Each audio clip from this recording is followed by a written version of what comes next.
Continuamos en Canal E y nos vamos directamente a hablar de biocombustibles con la CEPREP, la Cámara de Empresas Pymes Regionales Elaboradoras de Biocombustibles. Federico Martelli, su director ejecutivo, está en línea con nosotros. ¿Cómo está, Federico? ¿Qué tal? Muy buenas tardes ya a esta hora para ustedes y para los sí, también. Ya estamos en esta hora que nunca sabe nadie cómo decir. Federico, bueno, vamos a competir para tener mejores bienes a mejor precio. ¿Qué pasa con el biocombustible en la Argentina? Algo que en algún momento, entendiendo que tenemos mucha biomasa posible para hacer, deberíamos ser una gran potencia. Contanos un poco cómo está el sector y qué es lo que puede llegar a pasar.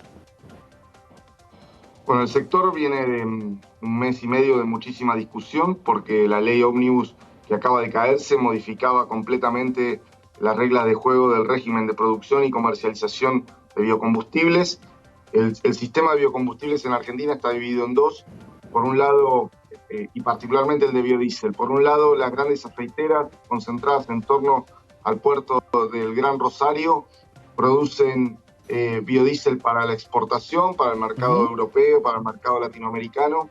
Y por otro lado, las empresas pymes radicadas en el interior de la provincia de Buenos Aires, La Pampa, San Luis, Entre Ríos y Santa Fe producen para el corte obligatorio del mercado local. ¿Qué es el corte obligatorio? Es ese porcentaje de biodiesel que está en todos los surtidores, porque las refinadoras están obligadas a incorporar en el diésel de origen de hidrocarburos un porcentaje de biodiesel. La ley lo que pretendía era que de un día para el otro todas las compañías pymes tuvieran que competir con las grandes empresas aceiteras para la provisión de ese corte. Obviamente que esto empujaba a la quiebra a todas las pymes porque no pueden competir contra las grandes empresas aceiteras por dos o tres motivos muy sencillos. Primero, porque no fueron pensadas para eso. La ley que dio origen al sistema de producción y comercialización de biocombustibles, la ley 26093, y la ley que la continuó, que es la 27640, obligaba a estas plantas a tener un límite en el volumen de producción potencial. O sea, las obligaba a ser pymes y las obligaba a radicarse en el interior para promover las economías regionales. Claro. Entonces, por una cuestión de escala, las pymes no pueden competir con las grandes aceiteras que tienen hasta 12 veces el volumen potencial de producción. En segundo lugar, porque son las proveedoras de la materia prima, entonces es muy difícil competir contra quienes tienen que proveerte la materia prima, porque simplemente con la comunicación de que no tienen stock, que no tienen decisión de venderte, o con un pequeño corrimiento de ese precio, dejarían fuera del mercado inmediatamente a las pymes. Y en tercer lugar, hay un costo diferencial de flete muy grande. Una pyme que se localizó en el sur de la provincia de Buenos Aires, en Ramallo, en Deró, en Junín, en Bahía Blanca, o en La Pampa o en San Luis, tiene hasta 40 o 50 dólares por tonelada de flete.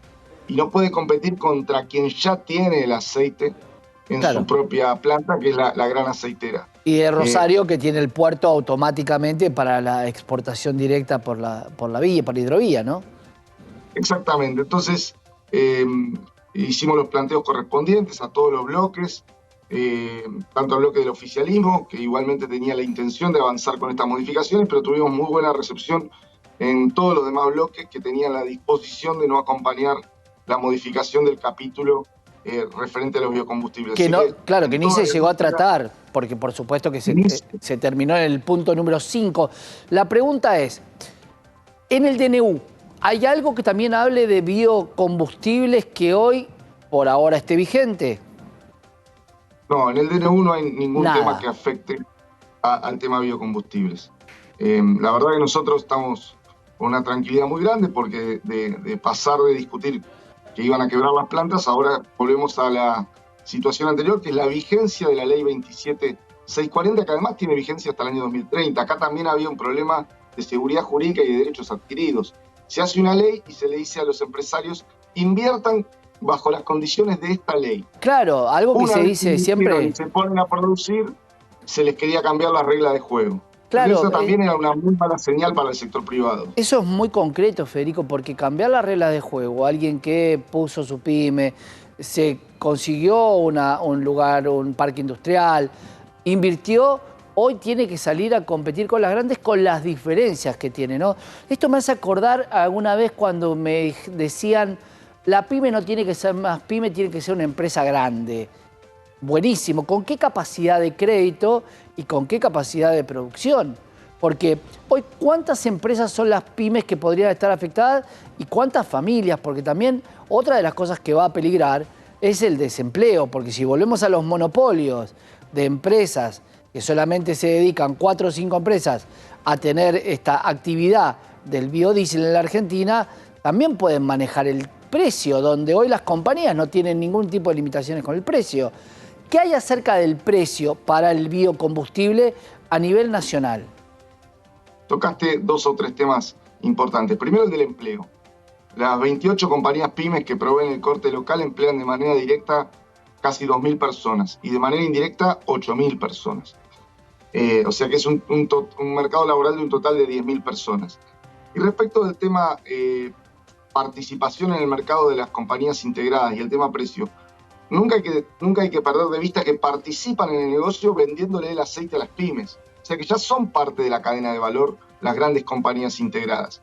Las pymes simplemente transforman en la última etapa el aceite en biodiesel, pero toman el aceite que venden las grandes compañías, o sea que son parte de esto.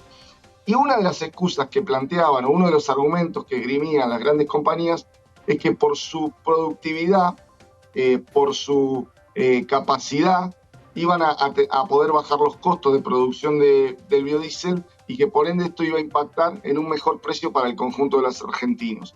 La verdad que nosotros sabemos que más allá de que esto en términos teóricos podría ser cierto, cada vez que en la Argentina se ha concentrado en pocas manos la oferta de un bien o un servicio, no ha tendido a bajar de precio, sino que ha tendido a subir.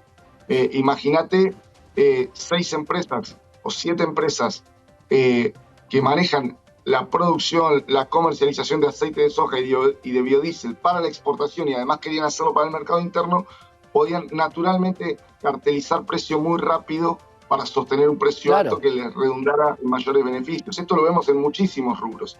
En cambio, con el mecanismo actual, el precio lo fija la Secretaría de Energía y lo fija en base a una fórmula algorítmica con un criterio sensato, que es decir, cuáles son los costos de producción y una pequeña rentabilidad para el capital. Entonces, no puede haber variaciones de precio exorbitantes que afecten a los consumidores o a los usuarios, porque ese precio lo determina la Secretaría de Energía todos los meses.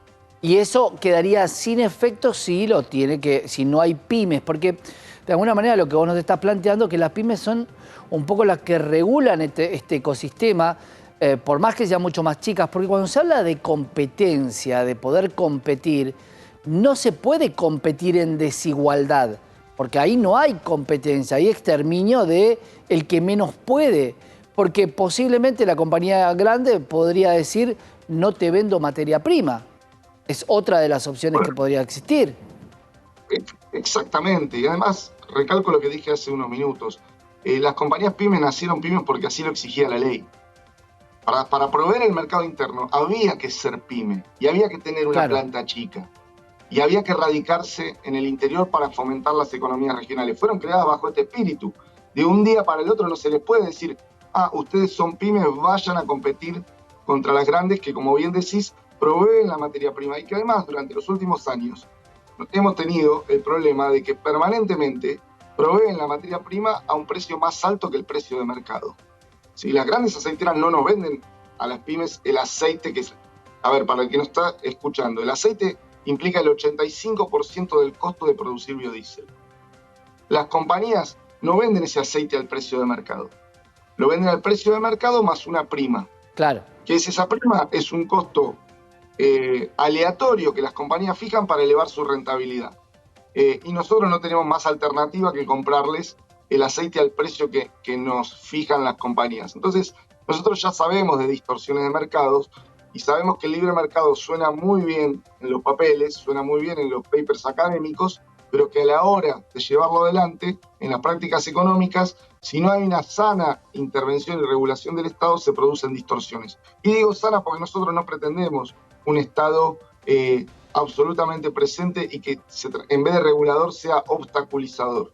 Nosotros queremos una articulación propositiva entre Estado y mercado. Un mercado que dinamice, que genere valor, que invierta, y un Estado que regule y que dé servicios de calidad para que la economía funcione. Parece que hay que buscar estos equilibrios, buscar estos consensos en la Argentina. No se puede pasar de un día para el otro de la idea en la que el Estado se mete en todo, regula todo y pone límites a todos los temas, a pasar al otro día a que el Estado no existe y que entonces el mercado argentino es una jungla donde los más grandes se van a comer a los más chicos, porque las consecuencias de la concentración económica, de la formación de oligopolios y de monopolios, ya la conocemos en Argentina. Claro, sin duda. Ahora, Federico, te pregunto, ¿las 28 pymes podrían crear alguna empresa propia que genere la materia prima? ¿O es imposible?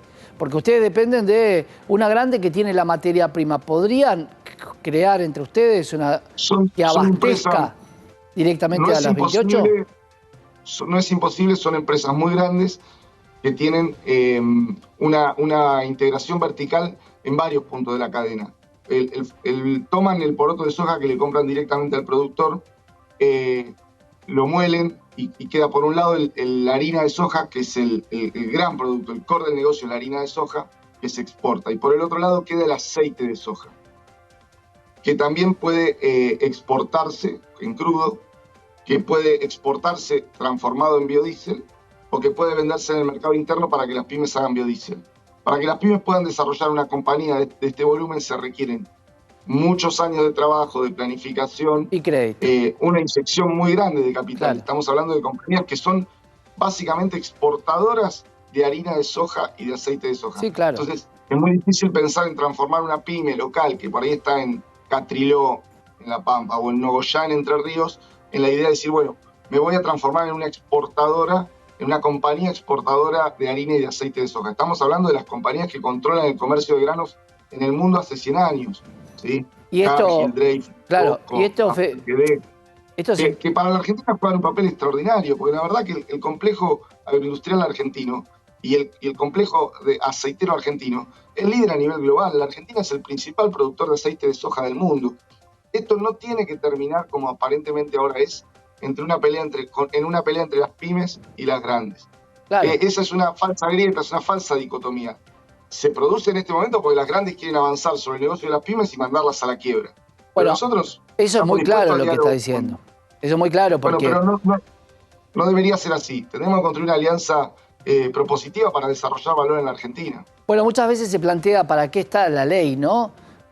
Los pesqueros también lo planteaban, la gente que cree que las cosas funcionan dicen, ¿para qué hacen la ley? Y ahí la pregunta que queda es, ¿para quién hacen la ley? No para qué. Porque para cambiar algo que ya funciona, no debería haber una ley, salvo que tenga algún interés creado. Federico, vamos a seguir comunicándonos y tener esta charla porque el biodiesel en la Argentina es algo que se conoce no tanto y es una buena forma de cuidar también, dar a conocer a la población, de cuidar estos sectores y estas pymes que dan mucho laburo a mucha gente. Gracias. Muchísimas gracias a vos. Un gran abrazo. Federico de SPREP, Federico Martele, director ejecutivo de la Cámara de Empresas Pymes Regionales Elaboradoras de Biocombustible. Vamos a una pausa y ya estamos con ustedes.